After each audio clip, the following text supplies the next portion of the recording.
let's briefly talk about yung formulation ni Senior Greens, no? I-guide ko po kayo through the process ng kung anong laman ni Senior Greens. First, barley grass. Merong 5 kinds ng vitamins, 6 na kinds ng minerals, 8 kinds of amino acids, at meron pang mga basic nutrients yan. So, paka-rich sa alkalinity. Pag tinanong po ni consumer, ay ano bang purpose nitong ingredient na to? Ano bang nagagawa niyan sa buhay ko? Ganyan.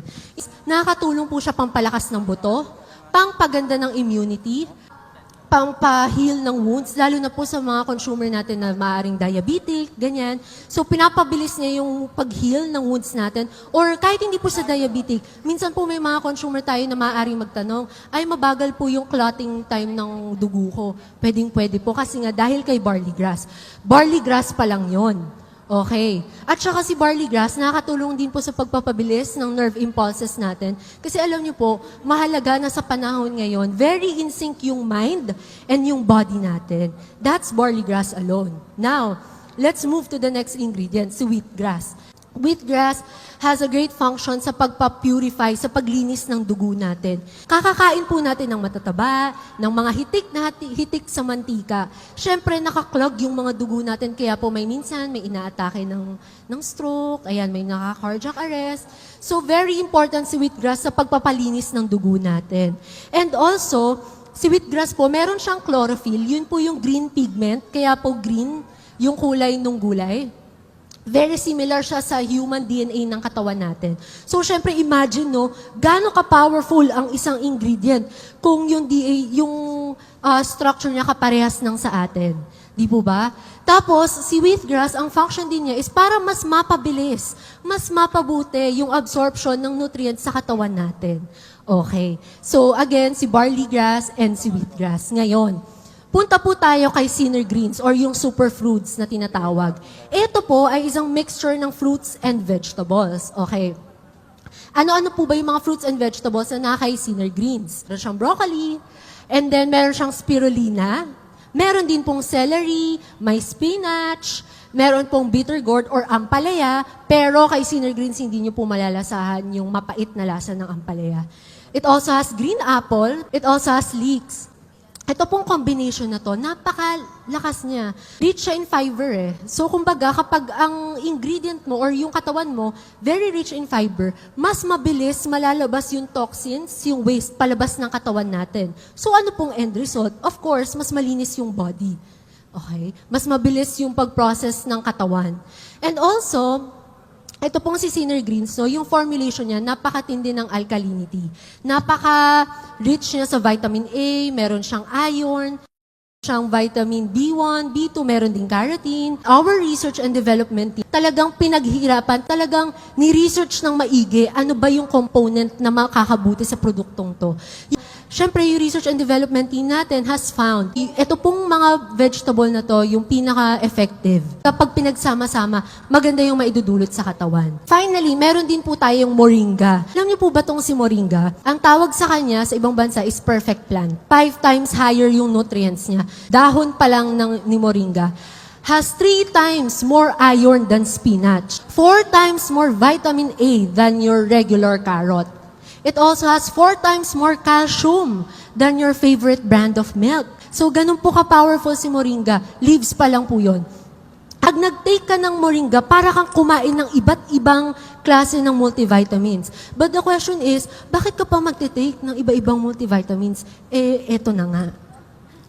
Kaya na yun lahat ni moringa alone. Hindi nakakapag-synthesize yung katawan natin ng sariling amino acids. Hindi siya nakakapag-process ng ganun.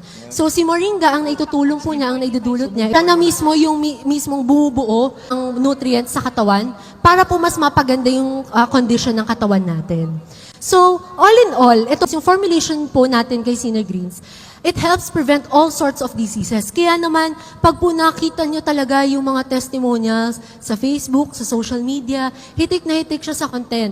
Talaga, ang dami po nagsasabi na bumababa or nare-regulate yung blood sugar nila, bumababa yung cholesterol, or kaya hindi nagiging sakitin. May masasabi pa po ba tayo kay Senior Greens? All this formulation helps restore yung alkalinity sa katawan. Bakit po natin pinipilit na taasan yung alkalinity sa katawan?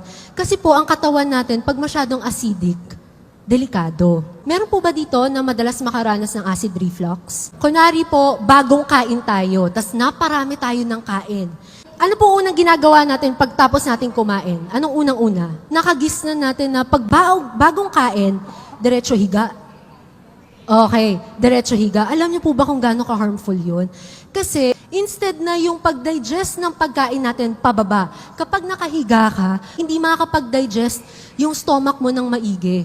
So kumbaga, may possibility umakyat siya up to the esophagus kung saan yung pinagdaanan ng pagkain. Kaya tayo nakakaranas ng matinding acid reflux. Now, here in Top LC, no, we do not just focus on the formulation alone. We do not just end with an effective dosage or an effective formulation. Even the packaging, even yung pagkakagawa has a purpose, has a function. Anong unique kay Sinner Greens is that meron siyang 5 layers ng foil materials. 5 layers po. Kaya po, makikita nyo, no, medyo iba yung packaging niya and tightly sealed.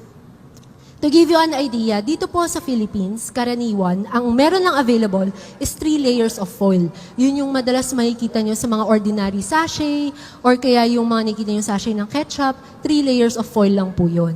But Top LC is one of the very, very few to pioneer yung 5-layer na foil packaging.